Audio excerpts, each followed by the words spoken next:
Okay, here's our first one, hamstring stretch. Big muscle group everyone's familiar with in the back of your thigh. As a runner, it's as you're going uphill, as you're in stride and about to hit heel strike, you need to make sure you have adequate flexibility here. The way that we're going to do this is a little bit different than you might be used to. The leg is going to be sort of straight but not locked, so you see my knee is bent slightly. You can have your foot resting on a park bench, it could be the bumper of a car.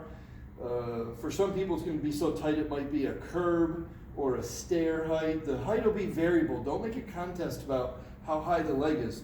The real key is look at my back here, how my back is very flat. The thing we don't want to do is round and make it a contest of how far can your nose get to your knee. But instead, have your hands on your hips, stick your nose out, shoulders back, chest up, stick your nose out, stick your butt backward, keep that back really flat. We like to have you put at least one hand on the pelvis to remind you how you're doing that, and then you can hold on to another object nearby for balance. But what you're going to do is you're going to press into that and hold that stretch. I feel that pull.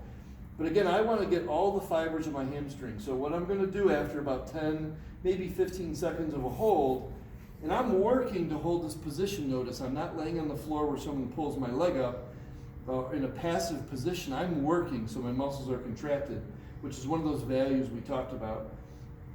After I do a little bit of a hold, then I'm going to do some what we call frontal plane.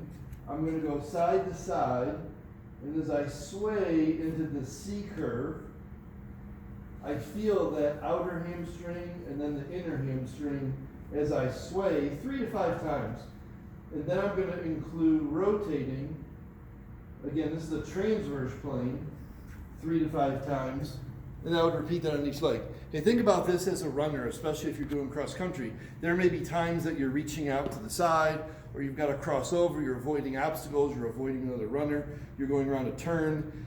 Cross country, aside from road running or on the track, has some unique demands to it as well. But even if you're just running in those flat environments, it's important to get all those fibers of the hamstring stretched out so you're not grooving out one particular path, but you've got adaptability and variety in the way that hamstring can function for you. So remember, doing a 10 to 15 second hold, then we're doing 3 to 5 sways, 3 to 5 turns. We repeat that on each leg 2 or 3 times, and that'll help you get that hamstring ready to run.